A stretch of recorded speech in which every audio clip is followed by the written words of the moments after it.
Hello and welcome back to the channel. As always, I'm your host, Morgan. First of all, I understand that this is kind of a weird video since we are now in my car, I am traveling, but this is just what we're dealing with right now. I was originally planning on filming this in my motel last week, but last week was kind of hectic. We got evacuated at one point, had to make an emergency bailout trip to another coworker's house, and last week was a lot. We also got news that we're moving to another location, but all that's figured out and it's fine. And now I am on my drive from Southern California up to Northern California where I work. So let's chat, because there's something that I've been noticing on these drives as I've passed through the more central areas where California has a lot of agriculture going. And I'm sure most of you kind of know California as a state for the glitz and glam of Hollywood and probably even San Francisco and the whole, I guess, recreation culture, because we have everything from desert to snow to beach, and we're known as a good place to relax and take vacation. But one thing about California is that we actually do have a bunch of agriculture, especially in the middle of the state. Now, where I'm from in Southern California, we do have a lot of citrus groves and a lot of avocado groves and things like that. But in the middle of the state, there's a whole smorgasbord of different agriculture going on. So one of the things I've noticed driving through the center of the state, pretty much straight from Southern California to Northern California pretty frequently now, is that on the 5, there are these interesting signs that pop up that kind of caught my attention, and I want to talk about them. They have things on them saying where water flows, food grows, which is absolutely true. And they get a little more inflammatory and kind of confusing as we go. And the signs that really caught my attention and made me want to make this video say something along the lines of, and I'm paraphrasing because not all of them are the same, but the message of them is stop man-made drought, either increase dam storage or build more dams. Those are the two main phrases that I've seen recently. And, I wanted to look into this because, one, I've never really heard the term man-made drought, so that's interesting to me. And quite frankly, when I started researching all of this, it's still left me with some question marks. So let's really jump into this. Let's talk about it a bit. And of course, as always, I do have some resources and links down in the description box below if you want to check them out and kind of form some more opinions. Please continue the conversation in the comments as well as you like. And if you end up liking this video and wanting more content like it, consider clicking like and subscribing.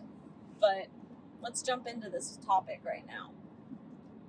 So all of these signs have different websites and things on them, and that's where I started looking. And what I noticed was that every time I tried to go to one of those websites, I would get an error message saying that the website was no longer in service or something along those lines. So that stumped me, and that's why this video has kind of taken a little bit longer for me to make. Something that should have been quite easy to research left me with a lot of frustrating dead ends.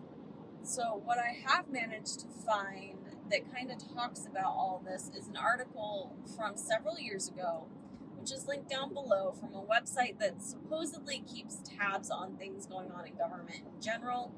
And one of the things that it's keeping tabs on are the water rights and how water is treated in California. And one of the things that this article seems to have a problem with is that water in California is actually allowed to flow through our waterways and end up back in the ocean. So before we can really talk about the drought here, which the claim coming from the side of the argument promoting more water storage in the form of increasing either dam capacity or building more dams is that the drought in California is man-made. So we need to talk about that a little bit first before we can really talk about my thoughts about this whole thing.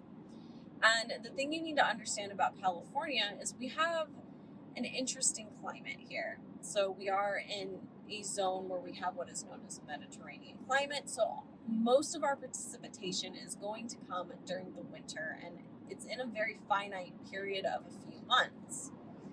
And in California specifically, the precipitation that we rely on for the dry season, which is summer and fall, actually comes in the winter in the form of snow and creates a snowpack in the mountains, like the Sierra Nevadas. And what happens is the snowpack can stay pretty thick through early summer, and then gradually throughout the year, as it gets warmer, as it gets drier, the higher in elevation you are, spring and summer come later, that snowpack will begin to melt.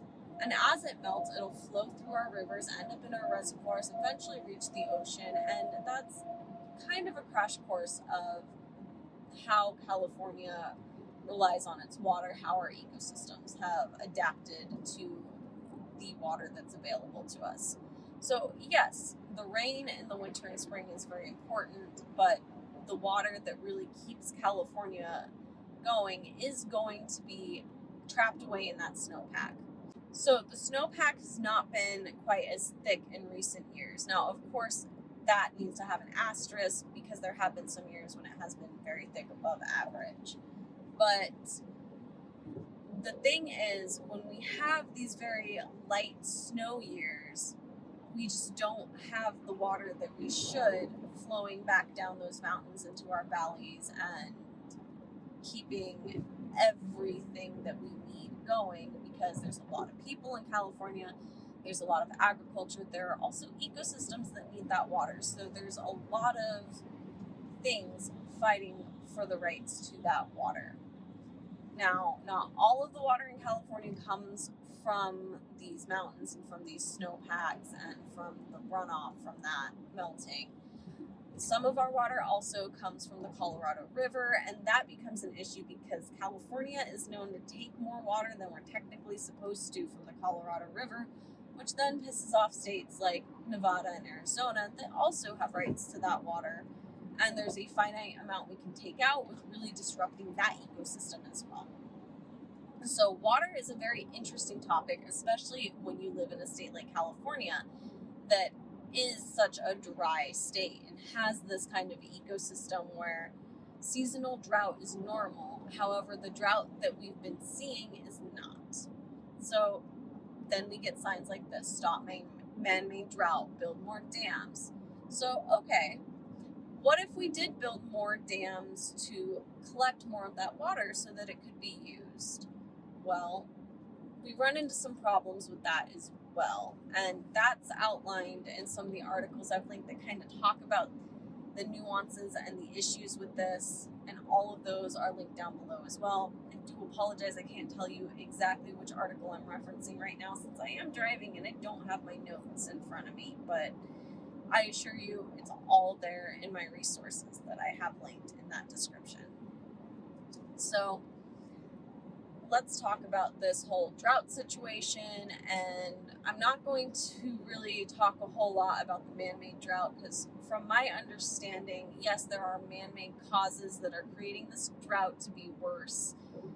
And they're the same causes that are contributing to climate change. So yeah, part of it's man-made, but nobody's necessarily calling this a man-made drought. And I think that the way that those arguing for more dam storage and annoyed with how water rights work are really using the term man-made drought to imply that we're not in drought and this is an artificially caused problem. But the thing is, that is a bit asinine, and this is not an artificially caused problem. And we're going to get into that right now.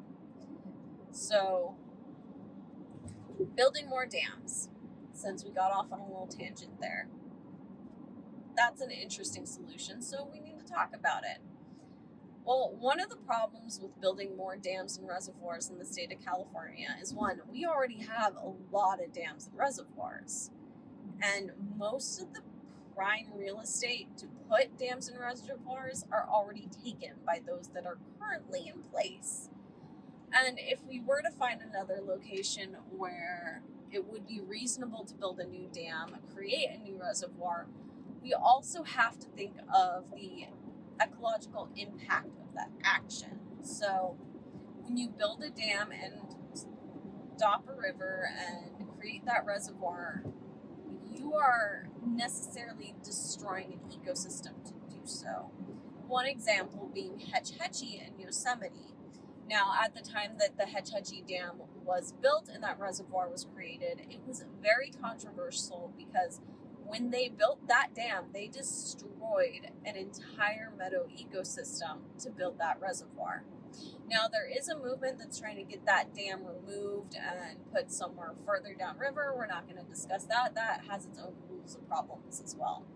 But besides just destroying the ecosystem that's now going to be buried underneath all of that water to build that reservoir, you're fundamentally altering the water flow downstream of that dam as well, which is going to alter the ecosystems that then depend on that river. Well, yes, you will mitigate flow, the river will still flow, all that jazz. It's still an impact, and it's still something that needs to be thought about. And we can't just go building dams willy-nilly, even if we find a spot that would create a reasonable reservoir. So then another solution that wouldn't be building a brand new dam and a brand new reservoir, especially considering the fact that most of our prime dam building spots are already taken, because again, in California, we have a lot of dams and reservoirs, and people don't realize that. The next most logical solution, or the next solution that I've seen proposed, is just increasing the height of some dams and increasing the capacity of reservoirs where it's possible to do so. And keep in mind that's not possible at every dam or every reservoir, but there's still issues that go along with that besides the cost of doing it, which the cost of increasing capacity is less than the cost of building brand new. But at the same time, you're also going to alter those ecosystems downstream, because while that reservoir is filling up to its new increased capacity, there's going to be less water flow downstream. And that is fundamentally an issue as well, because not only do people in California depend on the water, but so do our ecosystems. So that is a big deal, especially if we want to try to have the least impact on the world as possible, which I understand that a lot of people are not concerned about that, but that's the thing that I get jazzed about, is our impact in trying to not just fuck over the planet for the sake of the human species. But I digress there. I'll get off that soapbox early this time.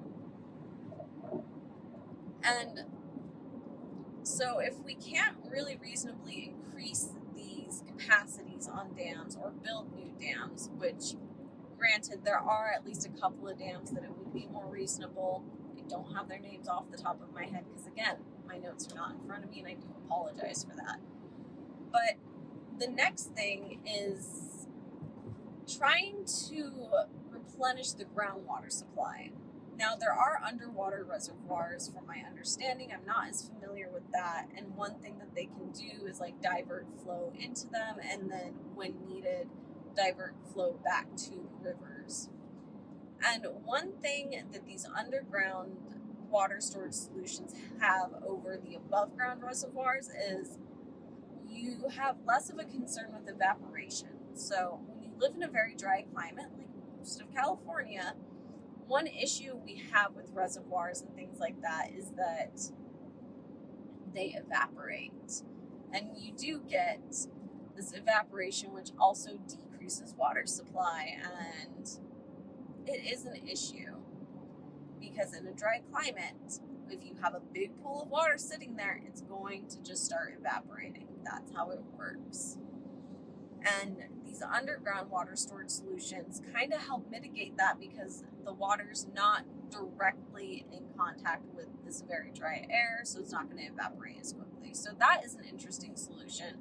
But again, I'm not as familiar with that as I am with above ground water storage. But that is an interesting solution that is talked about in the articles I have linked in the description as well. But one of the issues with that is also the cost. So all of these things cost money, and it is very expensive to come up with any of these water storage solutions. And yes, it is important, but I think that we're kind of muddying the message when we're saying that food grows where water flows. Is it wasting water to grow food and things like that on signs that are very alarming on the side of the freeway?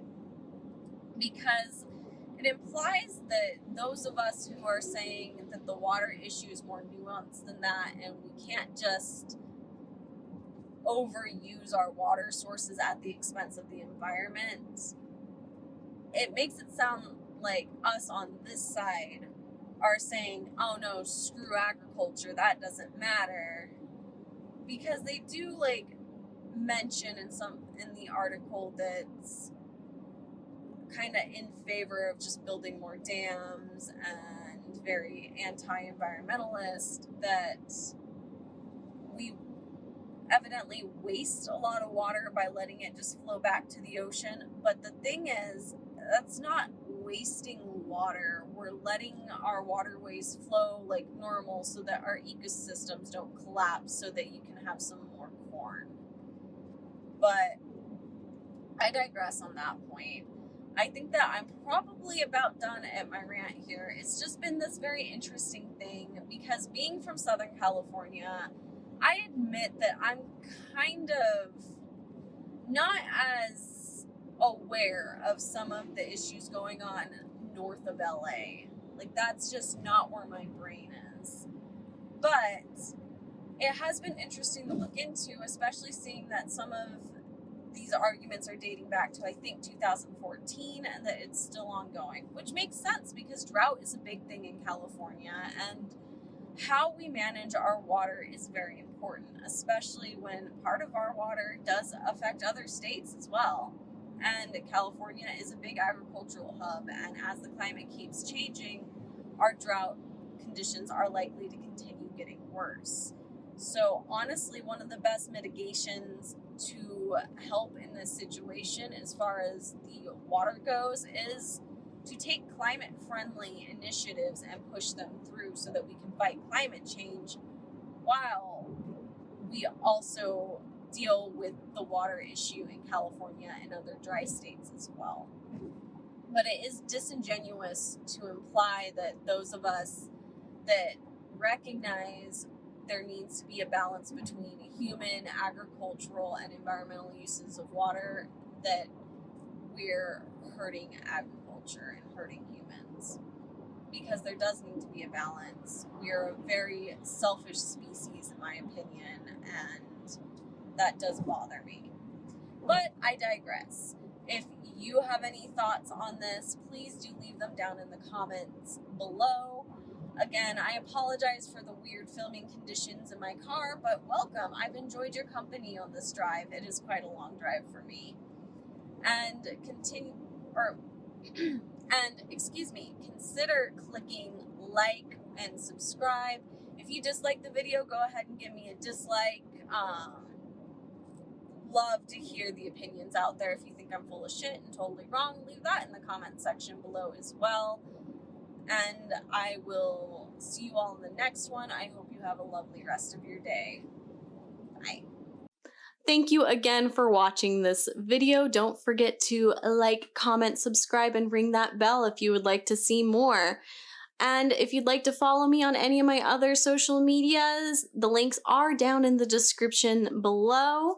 Don't forget to check out thereptilegoth.com for all of my articles and blog posts.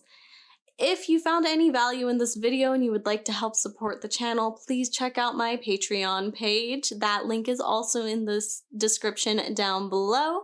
And a special thanks goes out to my Diamond Dragon patron, Diane V.